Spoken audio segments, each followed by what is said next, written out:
Instant Ralston and regular Ralston, the hot whole wheat cereals in the red and white checkerboard packages present Space Patrol! High adventure in the wild, vast reaches of space. Missions of daring in the name of interplanetary justice. Travel into the future with Buzz Corry, Commander-in-Chief of the Space Patrol! In today's transcribed Space Patrol adventure, Buzz and Happy, helpless from the effects of a paralyzer ray, are in a lab ship out beyond the Jupiter orbit. Sure gave us a stiff charge with that ray, Commander. It isn't even beginning to wear off. Yes, and every second we lie here, Rinker and Betts are getting farther away. What's that? That equipment over there. The equipment? But I disconnected it. Rinker must have hooked it up again. When that electrical charge builds up, this whole lab ship will be blown to pieces. We'll return in just a moment with today's exciting Space Patrol adventure, The Wistful Wizard of Neptune's Moon.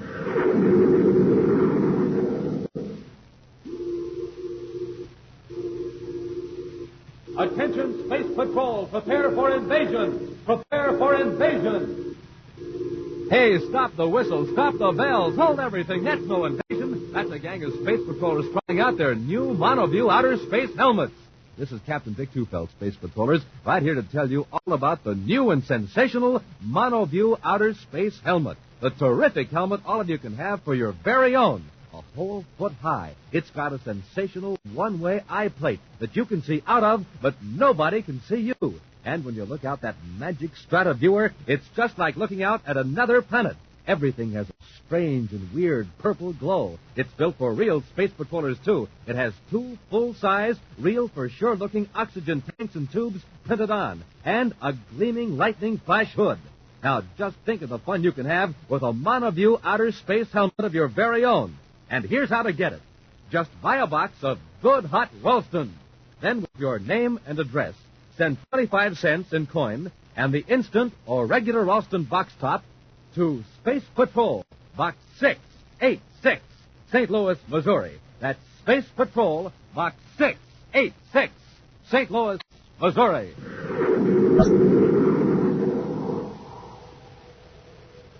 And now, today's Space Patrol adventure, The Wistful Wizard of Neptune's Moon.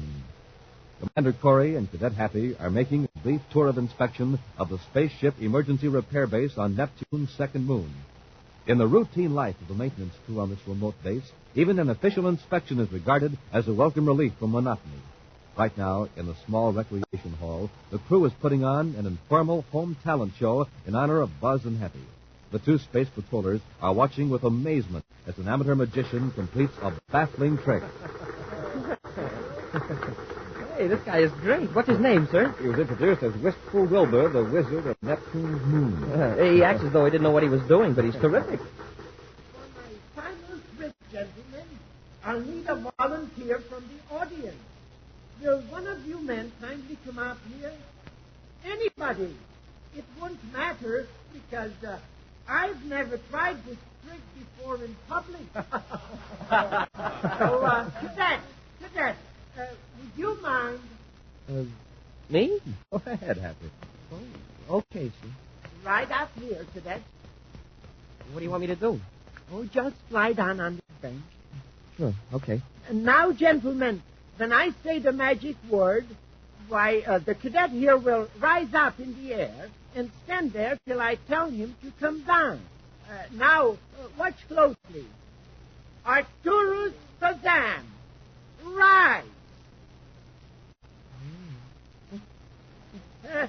What's happening? Hey, let me down. You see, the cadet floats in midair. Thank you. Cadet, you may descend. Smoking rockets, what a sensation. Well, gentlemen, I got to get back to the work at the shop, so that concludes my part of the performance.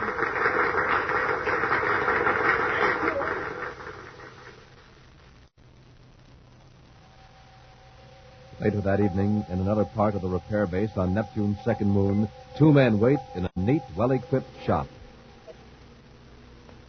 Betts, you can't be serious about this fellow, Wilbur, what's his name? Crawford.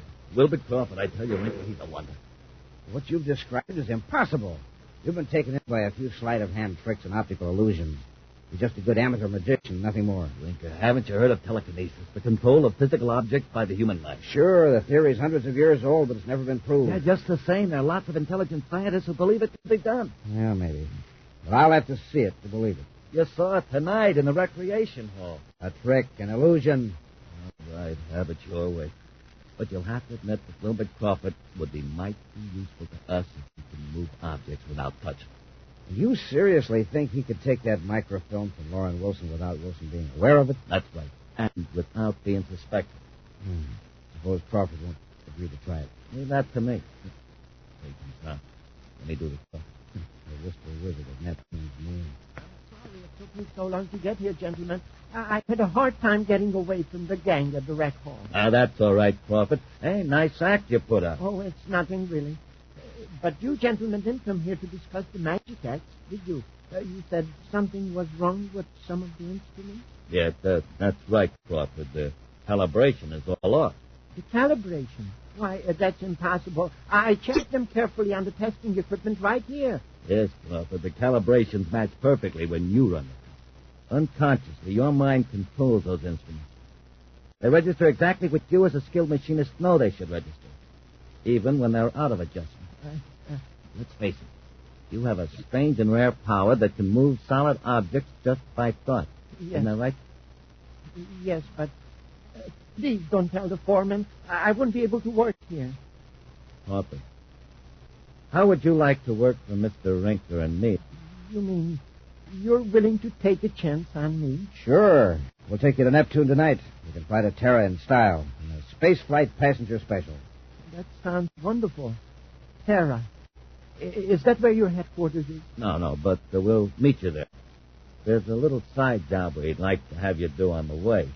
It's right up your alley. Oh? You see, Mr. Betts and I have been cheated by a man named Wilson, Lauren Wilson. He has something that belongs to us. Why don't you go to the Space Patrol? No, that wouldn't do any good. Wilson's too clever. If you can get our property away from Wilson without any trouble at all, What do you mean? you'll be aboard the same passenger ship as Wilson. Without any risk at all, you can concentrate on... 2 days later, in his central office on the man-made planet Terra, Commander Corry listens gravely as a prominent industrialist tells a strange story. At a nearby desk, Cadet Happy takes notes. Those are the facts, Commander. The reel of microfilm definitely disappeared while I was aboard the Spaceflight Express between Neptune and Terra. And the sealed can containing the microfilm was in your inside coat pocket at all times. Yes, Commander. You say this microfilm contained a detailed description of a new ion exchange process. It's a formula that's worth millions, Commander. It would revolutionize manufacturing in several basic industries. Is there a possibility that someone outside of your trusted associates knew about this process? One man may know about it, but you can be sure he wasn't on that spaceship. You could have an agent. Who is this man? His name is Anson Rinker. I've learned he's on Terra. I had the misfortune to have some dealings with him a year or so ago. What kind of dealing? He operates a lab ship, a pretty well-equipped one. I hired him to do a little field work for me. I fired him when I found him analyzing my private papers instead of chemicals. Well, there's one way to find out if Rinker knows anything about the missing microfilm. How, sir? Ask him. What's his address?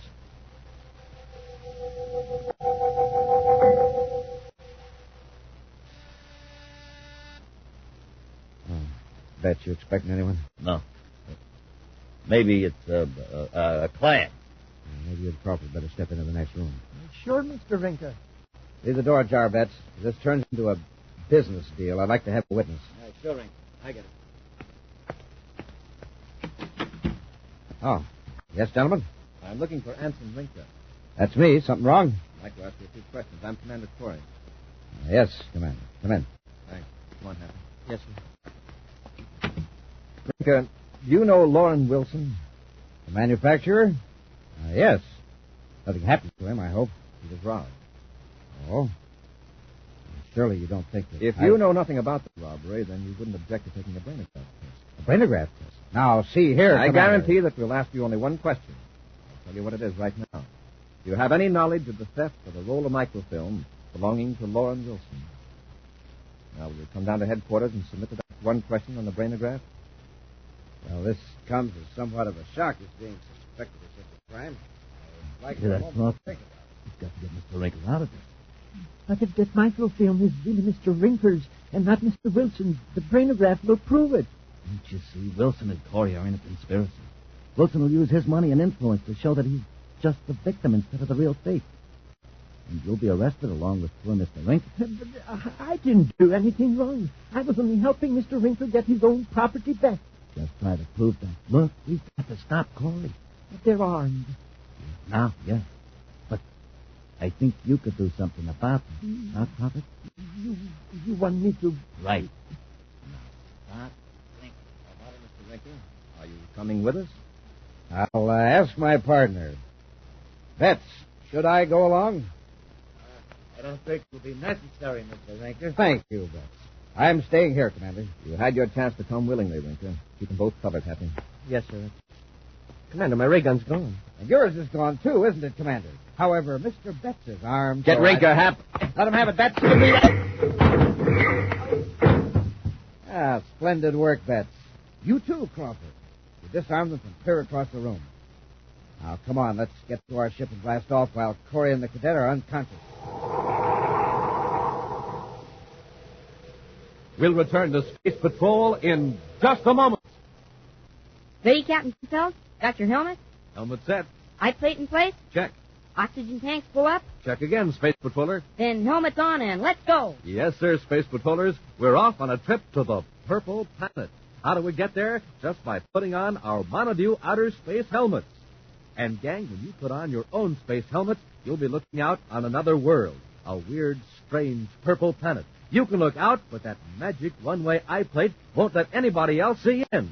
A Monaview outer space helmet is a whole foot high. It fits just anybody, and it's equipped with 2 full-size, honest-to-goodness-looking oxygen tanks printed right on, and a neat lightning flash hood. It comes in real space colors, too. Red, yellow, green, and black. Yes, it's sure terrific, so you better get yours right away. Just buy a box of good hot Ralston. Then with your name and address, send 25 cents in coin and an instant Ralston or regular Ralston box top to Space Patrol, Box 686, St. Louis, Missouri. This offer good only in the USA and may be withdrawn at any time. And now, back to our Space Patrol adventure, the Wistful Wizard of Neptune's Moon. Wilbur Crawford, a precision machinist, possesses the rare power of controlling the movement of objects by sheer thought. Through trickery, Crawford has been persuaded to use this strange talent to steal a microfilm description of a valuable chemical process from Loren Wilson, a prominent industrialist. When Wilson's suspicions led Commander Corry and Cadet Happy to the apartment of Ensign Rinker, chief conspirator in the theft plot, the gullible Crawford was induced to disarm Buzz and Happy by means of his weird control over matter. Then Rinker's partner Betts drew a ray gun, rendered the Space Patrollers unconscious, and the 3 men escaped. It's now an hour later, and Buzz and Happy are shaking off the effects of the ray gun. You know one thing, Hap. Rinker is behind the theft of Wilson's chemical process. Yeah, and that magician Crawford must have done the actual stealing. And we won't find a solution standing here talking. Rush back to headquarters and send out an all-planets alarm for the 3 of them. Meantime, far from the regular space lanes, a spaceship blasts through the void. 2 men watch the rear viewscope anxiously, while the third sits in moody silence. Finally, Wilbur Crawford raises his head. I've been thinking it over, Mr. Rinker. I don't want to run away. Don't be foolish, Crawford. You realize what'll happen if the Space Patrol finds you? I don't care. I'm willing to take my chances with the Space Patrol. Look, I know you don't like being a fugitive, but don't worry. When we sell Wilson's chemical process, we can hide out in style the rest of our lives. Wilson's process? Then you were lying to me. I wasn't getting back something that belonged to you after all. I guess I gave it away, Rinker. Sorry. It's time our wizard here got wise to himself anyway. Crawford, you've got a talent we could use. So we used it. You'll never use it again, and neither will I. Oh, I think we will. You've got a younger sister, I believe. Sister? I don't know what you're talking about. Your sister Verna, a math teacher at Lowell City High School on Mars. Lovely girl. Plans to get married next summer, I understand. What's my sister got to do with this? Nothing. Except that I'm going to contact one of my men on Mars and suggest that he look after Verna. You leave her alone, do you hear? Just behave yourself and cooperate with Mr. Betts and me, and nothing will happen to your sister. What do you say, Crawford? What are you going to do with me? For the time being, we'll stay out here beyond the regular lanes. Then we'll go to Mars and transfer to my lab ship. By that time, the Space Patrol will figure we're headed toward one of the outer planets. Then we're going to hide out on Mars, eh? No. We'll head for Mercury. We'll leave Mars as soon as we can. You aren't going to try to land in Lowell City, are you? Of course not. My lab ship is several DUs north of the city, near the old bauxite mine. But you don't have to worry about that, Crawford. Now, just do what you're told, and you'll keep your sister in good health. Yeah. Get on the spacephone. Bets will flip through that call our man in Lowell City. Okay. Hey, what are you talking about? The space phone's already on. You just clicked the switch yourself. I did? Oh, yes, I must have. Funny how an action gets to be automatic. Brinker aboard Space Cruiser NP. In Space Patrol headquarters on Terra, Commander Corry gives Cadet Happy a printed copy of a spaceophone conversation picked up by the monitoring station. Where was the spaceship that was sending it? 400,000 DUs from Terra, 70 degrees above the plane of our orbit. What's our next move, sir? I've already assigned 3 of our Mars agents to guard Crawford's sister, Werner. We'd better be getting to the spaceport. Going after Rinker, huh? I figure we've got time to reach his lab ship north of Lowell City before Rinker gets there. We'll give him a surprise party. What about our ship? Suppose there's no place to hide it near the mine. We won't try to hide it. We'll pick up a pilot in Lowell City and have him drop us off near Rinker's hideout. Come on, Happy. The Martian sun is low on the horizon when a private cruiser blasts into the thin atmosphere and heads for a gouged and furrowed area north of Lowell City. After a careful check in all directions, Ensign Rinker sets the cruiser down in the red dust close to a lab ship. In an aft compartment of that ship, Cadet Happy presses a sensitive instrument against the bulkhead while Commander Corry slowly regulates a dial. In the ship now, that was a hatch closing. When do we jump in? We'll find out for sure whose side Crawford is on. We're blasting off.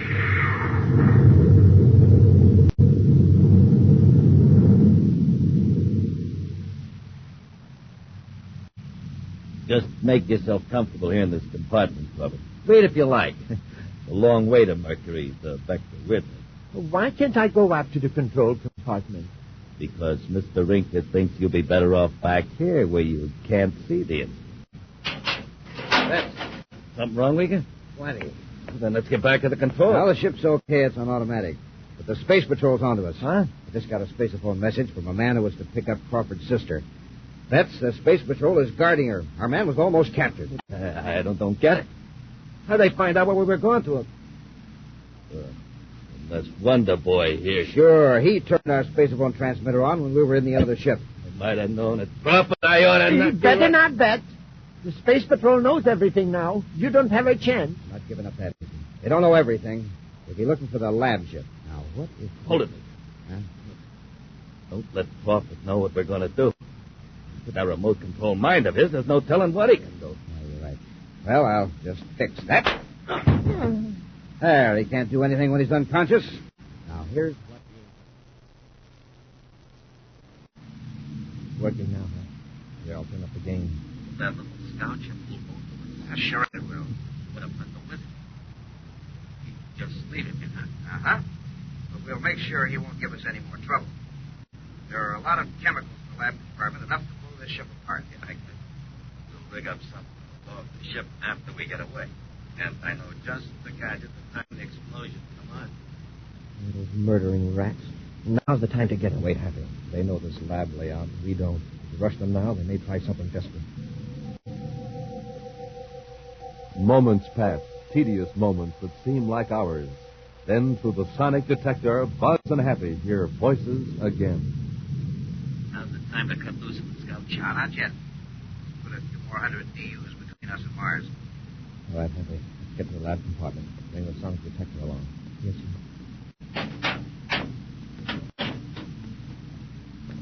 In here, Happy.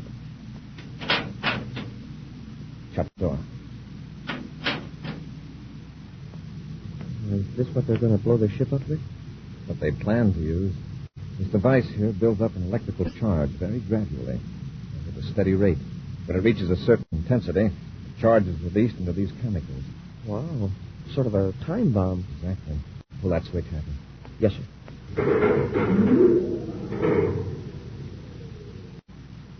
Now let's work our way up to the control compartment and take care of that. Look, isn't it about time, Rinker? Yeah, we might as well get going. I'll go back to the lab and boost the current a little. That's been worrying. What if you miscalculate? I know what I'm doing. I'll readjust the charge so we'll have half an hour to get clear of the ship. Somebody's in the corridor. I heard it, too. It's Crawford. Too. I doubt it. Now, look, you open that door fast. I'll be ready with the paralyzer ray gun. Okay. Ready? Now! Commander, they've seen us. You're too late, Corey. Nice going, Rinker. Yeah, it was close. Well, Crawford's going to have company during his last moments anyway. Yeah. The commander-in-chief, no less, and his cadet. Moments later, Rinker and Betts, far out in space, are in their tiny scout ship. And in the doomed lab ship, Buzz and Happy are regaining the use of their vocal cords, even though the paralyzer ray still numbs the rest of their bodies. At least we got off better than Crawford did. They must have slugged him. Look at his head. He's out cold. Well, he ought to be able to move in a few minutes, Pat. Then we'll get to the controls. What's that? The equipment over there. The equipment. But I disconnected it. They hooked it up again. That electrical charge builds up, this whole ship will be blown to pieces. Smoking rockets by the looks of those sparks. Well, it won't be long now. Commander, Crawford's coming too. Crawford. Crawford. Yes. What happened? Crawford, do you hear that? It's a time bomb Rinker sent. And if you don't get up and pull that switch, we'll be blown up. I can't move. Oh, sure. They gave you a blast with a paralyzer ray, too. Crawford, there isn't much time left for any of it. I know. And I want to get it all off of my chest. I stole that microfilm from Wilson, but I didn't think it was rightfully his. That's the truth, honest. I believe you. How did you do it? Rinker and Betts called it telekinesis. The power of the mind to control matter. Crawford, try it now. Try it on that switch. Switch? What switch? That big one at the bottom of the control panel. You better hurry. Quite happy. Let's concentrate. Hey, you did it. You did it, Crawford. Elsewhere in their tiny scout ship, Rinker and Betts cruise on low power, waiting for a distant flash that will tell them that Buzz, Happy, and Crawford have been destroyed. You must have miscalculated, Rinker. The ship should have blown up by now. I don't understand it. Hey, Rinker, look. The rear view scope. There's a spaceship. Confounded Betts, why weren't you watching? Look, I've been looking for the explosion. The lab ship. Our lab ship. Now, don't get panicky. We can probably outmaneuver him till Thacker gets here from Mercury. Yeah. What's wrong? The controls won't respond. Do something, Rinker.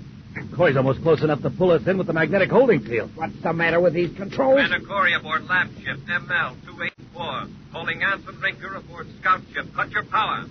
Corey, all right. What are we going to do? Better cut your power, Rinker. Try to fight the magnetic holding field. You'll pull the skin right off that little space boat. He's right. He's right. Do what he said. Yeah. All right, Corey. You win. But if these controls hadn't fouled up... They didn't foul up, Rinker. They worked beautifully. They were operated from this ship. What? That's right, Rinker. And here's the fellow that helped capture you. The Wistful Wizard of Neptune's moon. You can have this wizard business. From now on, I'm just a plain Wistful mechanic. An action preview of next week's exciting Space Patrol adventure in just a moment. Hey, Space Patrollers, what's that? What's going on over at the Brown house? Oh, I know now what the trouble is. Jimmy's got his monoview outer space helmet on. Hi, Captain Two-Felt. Even my own dog doesn't know me with my new helmet on. Just got it this morning. Sure is swell. That's right, Jimmy. You can see out. But nobody else can see in. Fooled 3 of my pals already today. Yes, that two-way mirror strataviewer will do it every time. Feel like a real spaceman, too, with oxygen tanks, breathing tubes, and lightning flash hood printed right on. Yes, and you look like one, too. Now, how about you, Space Patrollers? I bet you'd all like to have one, wouldn't you? Well, all it cost you is 25 cents. That's right, only 25 cents, and the top from a box of instant Ralston or regular Ralston. Yes, sir, gang, just a quarter and a box top for this sensational, terrific, full-size monoview outer space helmet. So buy a package of good, hot Ralston today. And then with your name and address, send 25 cents in coin and the instant or regular Ralston box top to Space Patrol, Box 686, St. Louis, Missouri. That's Space Patrol, Box 686, St. Louis, Missouri. Attention, all space patrollers. All space patrollers. Attention. This is your commander with big news that you've been waiting for. News about the Name the Planet contest. Next week, you will hear the name of the grand prize winner in the Name the Planet contest. Yes, in just 7 days, you'll know the name of the space patroller who wins my rocket ship and $1,500 cash. And who knows, it may be you. So stand by and be sure you're listening to Space Patrol next week for the name of the grand prize winner in the great Name the Planet contest.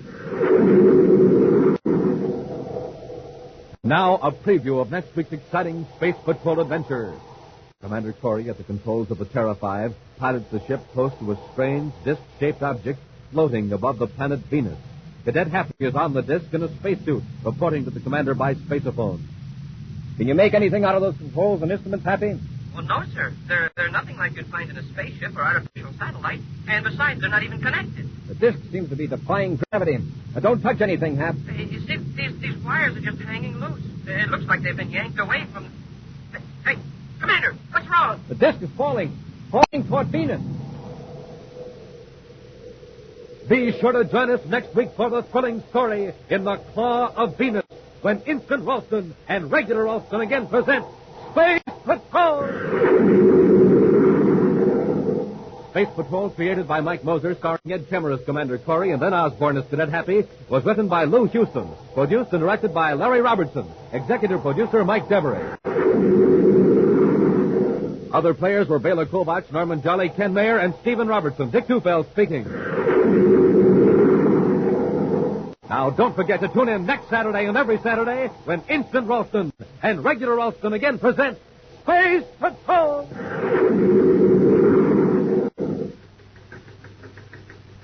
This is Dick Tufeld in Los Angeles reporting on the first airplane with swept-back wings used in the U.S. Air Force, North American's F-86 Sabre jet fighter.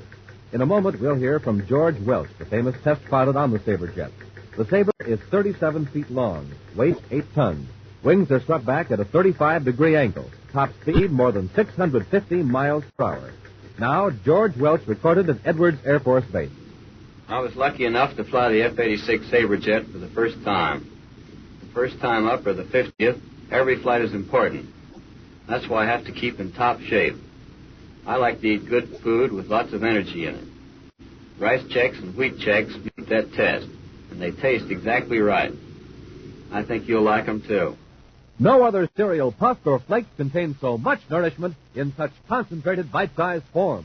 So take a tip from George Welch, Joe Lynch, and other top test pilots. Make your cereals Rice Chex and Wheat Chex. And here's big news. Inside of Chex, you now get a thrilling new Space Patrol trading card. Flip 'em, collect the entire set of 40. Free Space Patrol trading cards inside of Rice Chex and Wheat Chex. Be sure to see another exciting Space Patrol story on your local ABC television station. Consult your local paper for time and channel. This program is broadcast to our armed forces overseas through the worldwide facilities of the Armed Forces Radio Service. Space Patrol came to you transcribed from Hollywood. This is ABC Radio Network.